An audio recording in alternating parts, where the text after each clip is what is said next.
So Bethesda's latest RPG has just dropped, and I'm a big fan of BGS's games. I loved Oblivion, I really enjoyed Skyrim for what it was, and of course when you introduce the community modding scene into the equation, Skyrim goes from being kind of an average fantasy RPG into one of the best experiences out there, depending on how you mod it, right? And with the advent of software like the Wabbajack mod loader, even relatively casual gamers can experience that depth now without having to learn specialist modding tools like Mod Organizer 2 and of course the intricacies of the creation engine.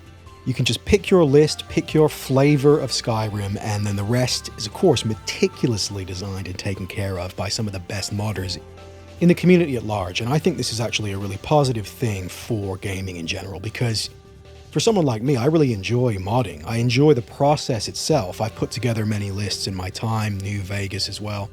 But I can recognize the effort and the skill it takes to put together something like Wildlander or Living Skyrim 3. I mean, these lists overhaul almost every aspect of the game. The visuals become modern, the animation becomes smooth, the additional content and quests tastefully included, the immersion maximized, the unrealized potential of the concept of the Elder Scrolls V Skyrim, all of that potential inherent in a BGS open world game, it's brought out, but not by the devs themselves, They lay the foundation, they put together the sandbox, they give us the tools, and then it's time for the community to come in and fix the bugs that Bethesda either couldn't afford to fix or couldn't be fucked to fix, to add new gameplay systems that perhaps were hinted at but never fully delivered on.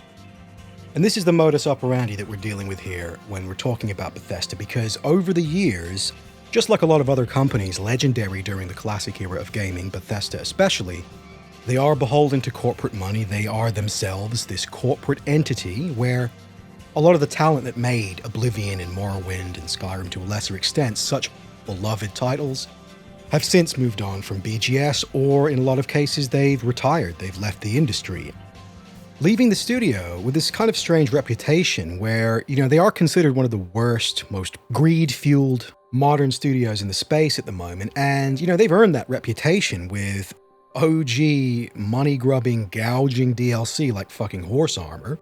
That was an Oblivion DLC where they're just charging for random cosmetic crap. But they've turned that into a market in and of itself with the Creation Club, obviously, where you're just basically paying for mods. If you're such a retard that you want to pay for mods because you're just that lazy and that stupid, pay. Bethesda have no problem taking your money.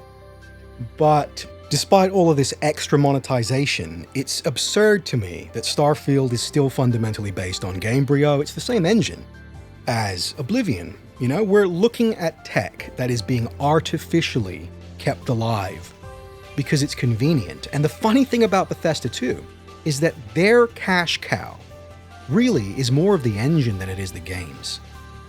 And any other ambition, really, that they have to put together something fresh has to fit into the mold of an 18-year-old game engine. And as the industry matures and the technology matures, the graphics cards mature, for some reason Bethesda are still releasing games based on this ancient technology, and people are making fun of them. I mean, it's kind of insane when you think that No Man's Sky, which was a notorious disappointment on release, still had a more compelling ship-to-planet transition where you're landing and you're taking off and you're actually navigating the atmosphere yourself. I mean, you'd think that Bethesda would be able to pull something similar off, or at least put something together a little more immersive than just multiple loading screens. But again, it comes down to the creation engine. I feel like I'm just playing a Fallout 4 mod with a space-themed aesthetic. Not to say that that would even be the worst thing ever, but for whatever reason, there seems to be a reluctance at Bethesda to rejuvenate the core technology, to spend some of that war chest they've accumulated after countless releases of Skyrim, to finally deliver a truly next-gen Bethesda RPG, because that's what I was hoping Starfield would be, and it just isn't. And in fact, even ignoring the political controversy surrounding the game involving pronouns, which I'll get into in a minute, the game itself is mechanically very generic. It is something that we've all experienced before. From Bethesda Game Studios themselves, in a way it's very strange because they seem to be the only developer capable of producing a Bethesda-style RPG due in no small part thanks to this ancient esoteric engine, which, is carrying the entire company at this point. So to me, the issue here is not that the gameplay is bad, per se, it's just that what the fuck has this company been doing for the last 18 years? What does Starfield do that's new? What's the new experience that we get with Starfield? Well, one thing that's new is that this game is explicitly an ESG-compliant product, meaning that we have affirmations of modern gender queer theory. There's an anti-white angle to the game where we have a quota being met vis-a-vis racial representation, but also, I guess, this game would pass the Bechdel test or whatever, the feminist test. The male gaze shunned, as is commonplace within the modern entertainment industries. The character creator, I look at all of the presets, it defaults to an Asian, blue-haired, middle-aged woman. I'm flicking through, I get an old white guy who looks about 75 years old. You keep going, and it's like another Asian woman, black-looking, angry, feminist lady. Okay, keep going, keep going. More women, literal, genderless blob, okay. And then the men that are there, the white men that are depicted in the presets, look sick. They look sickly and weird and grotesque. None of them look based. None of them look heroic. No Commander Riker. We don't have a Flash Gordon preset with this game because this is woke science fiction, which ultimately diminishes the value of the product in my eyes massively because I'm not looking to engage with modern hipster bullshit identity politics. I don't want pronouns in my character select. I don't want divisive anti-white propaganda in my escapism. Because that's what BGS games should be. That's what Skyrim is to me. Escapism. That's what video games really should be in a society that hasn't been ruined by these crypto-Marxist psychopaths with a severe ideological bent. And even when I just want to play a fucking video game at the end of the day, they want to make sure I engage with their politics. It's not enough that they're free to do whatever they want, having total control of culture on a mainstream level. I will be forced to engage, compelled. And of course you have these apologists that are like, oh, if you don't like it, just mod it out, it's a Bethesda RPG, just mod it out. And it's like, well, I would do that. Modders managed to remove the pronouns on day one, and it's Nexus mods that are removing those mods.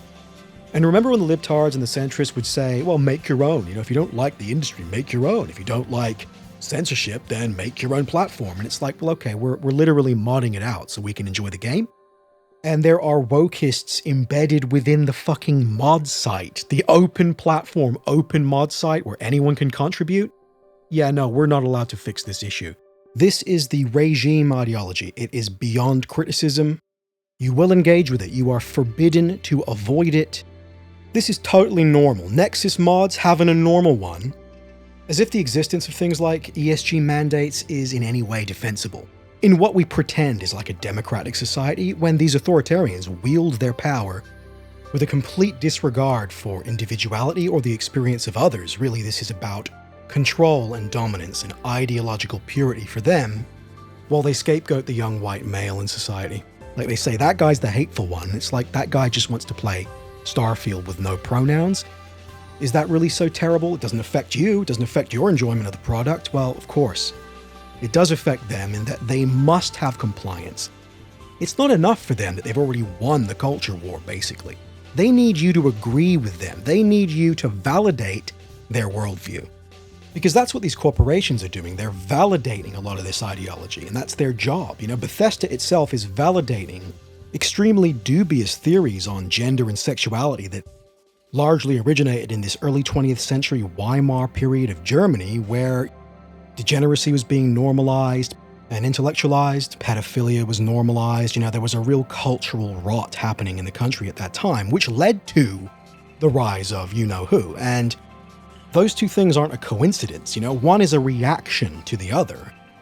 That's the history. That's what the book burnings were about. If you wonder why Germans were burning books, well, they were burning the pseudoscientific texts of sexologist Magnus Hirschfeld, and he's one of the forefathers of the transgender movement. So, regardless of what you think about this period of the 20th century, it does seem bizarre that not only are these ideas resurrected in the 21st century, but they're being forced on us, top down, bottom up.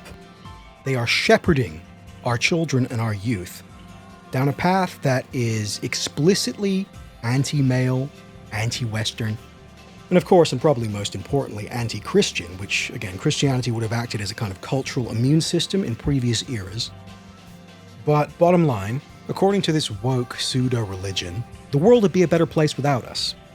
The future would be better. Futurism itself as a concept would be improved without us. Us being the straight white male gamer, I guess. Anything that compels young white men like you and me to exit from the gene pool, permanently they will encourage. Such is this culture of soft euthanasia pushed by the woke status quo.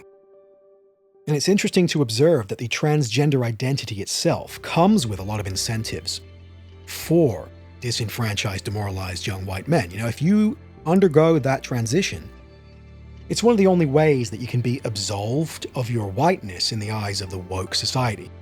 Yes, your bloodline is ended permanently, but you do receive instant social power and capital. You can wield that power against others in society freely. You become a berserker of woke, neo-Weimar, neo-Marxist ideology. And really, it's just so counterproductive to civilization to proceed like this, and yet we celebrate it because we're too cowardly to call it out for what it is, which is fucking sick and cruel. How have we let these people gain so much power over culture and of society in such a short period of time? Well, they wouldn't have been able to do it without the funding and without the lobbying and the gaslighting from these corporations and pro-censorship anti-white groups like the ADL and BlackRock. The woke status quo is highly funded and it is inflicted upon us. You know, it's not something organic. It didn't form naturally. You know, this is a pet project of the elite working in a kind of alliance with the worst of society, you know, people who are losers with an axe to grind.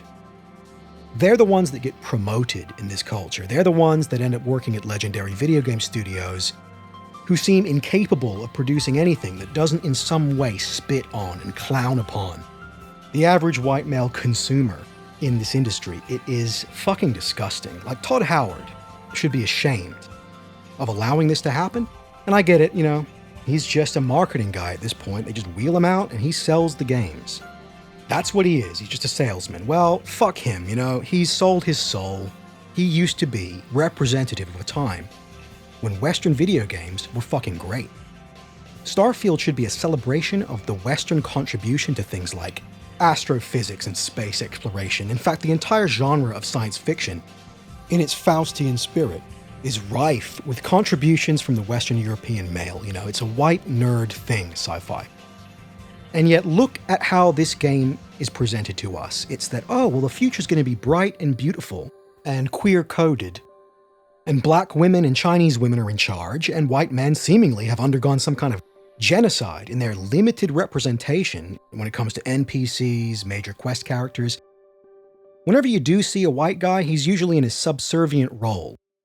Not only in the intro with the Chinese boss lady, but really this is like a universe of girl bosses. As if the ultra-competent woman trope isn't excruciatingly played out at this point where, you know, it's putting me to sleep. It's like, guys, this is so fucking dull. Women are competent, okay, chud? It's like, Jesus, you know, I was playing Tomb Raider on the PS1, and I never questioned Lara Croft's competence. I was like, you know what? She's rich. She's got a personal gym in her house, which is a manor. She's got a butler. She's probably a Tory. I'm into it, I buy it, and also Lara Croft is an actual woman. Okay, sorry, Starfield sisters.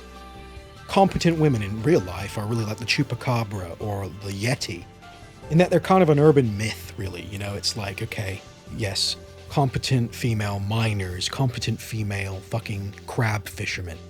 Like, okay, buddy.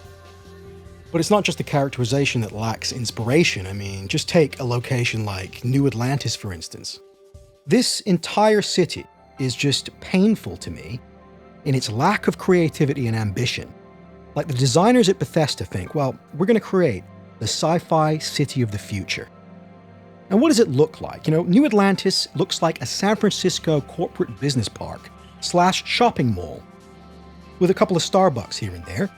And everyone around is just this misshapen, gormless-looking Globo Afro Walmart Amero blob just milling around aimlessly. Their unsophisticated NPC banter just grating on you as you walk by. You overhear an Asian girl boss talking about how competent she is. You feel compelled to avoid. You come face to face with an afro-toting black lady and you think maybe she'll have like an interesting sci-fi accent.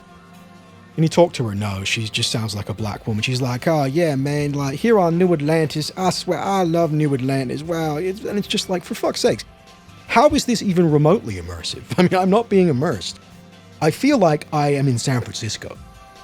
And I'm looking around, it's just nothing but Indians and weird Asians. And then, I walk into the shitty fast food cube restaurant, and the guy behind the counter is a white guy. And he's surly and rude, and he's just a twat. And I'm going, wow, what an ambitious vision of a utopian future. It's like the bias of these woke devs is on display so brazenly. They behave as if 20 years ago the industry was gatekept by white nationalists or something. Therefore, we have to make up for it by persecuting the group that persecuted us. And yet, this marginalization that they act like this was some kind of ubiquitous problem, like every single white person was celebrating bigotry 20 years ago. That's completely ridiculous, but they are creating a false history, a false narrative that justifies their behavior now, because they're the ones who are doing the marginalization. They're the ones persecuting gamers like you and me right now. Normal people who don't want to engage with batshit insane gender ideology.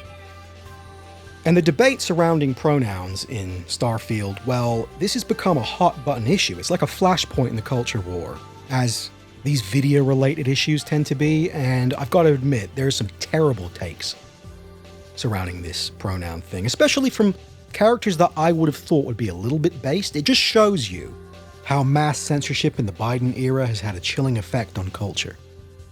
And you're seeing it here with guys like the Act Man, who was supposed to be a little bit of a dude bro, right? He's this Halo YouTuber who himself has experienced the wrath of the woke mob for using gamer words like queerbo and gay in a negative context.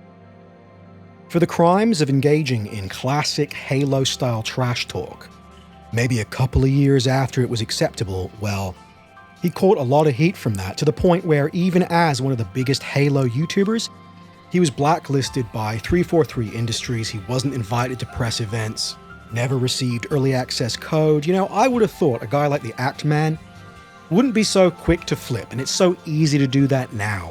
Flip from pandering to the counterculture to partaking in this woke apologia, defending the position of people that would have had him cancelled. And to be clear, they don't want people with views that differ from their own to even be able to earn a living. Which is why I'm finding his cringe Starfield pronoun take so fucking disappointing, because he's calling out fellow YouTuber Az from Heel vs. Babyface. He's one of those like bottom-feeding eels, feasting on the carcass of modern Western entertainment. He's like this wriggling eel. Watch him nibble the carcass with glee as he flaps about. My kind of content creator, basically. And you have the Act Man, who should have a similar take. Like, yeah, why are we turning our video games into genderqueer struggle sessions again? That's a bad thing. Well, no, the Act Man thinks that Az is out of line for having an issue. Az is like, what the fuck is going on with these pronouns? Act Man's like, shut the fuck up, Chudcell. He's on Twitter going, here, everyone look at this troglodyte, let's make fun of Az, this kind of lumpen North FC working class British man. Let's mock his issues with this very overt example of ESG mandated wokeism in video games. Like, oh, I didn't realize that it's not okay to complain about the fringe leftist takeover of culture at large. The right thing to do is just to submit. Yeah, you can make a straight he-him character, so why are you complaining? It's like, for fuck's sakes, we are in a culture war. Does he think that we all don't see what he's doing here? He is lobbying for approval from the woke Twitter sphere. He is appealing to their authority at a time when the left has almost total control over culture, artificially, in that they gatekeep it. Everything is faker and gayer than ever. Act Man is a fucking hypocrite for defending this shit, It's like, have some balls at a time where we need men to stand up and go, this is fucking outrageous. Enough is enough, I am outraged. I mean, that is in essence what Az was saying, in his own way. He was saying, I'm being asked to shell out like $100 for this game. And all I want is a bit of escapism, and I have a blue-haired, weirdo feminist employed by Bethesda, and her/he/him/they, their job is to fuck up my product that I want to enjoy. It's like, Az is in the right. Az was right. Actman is a fucking cuck.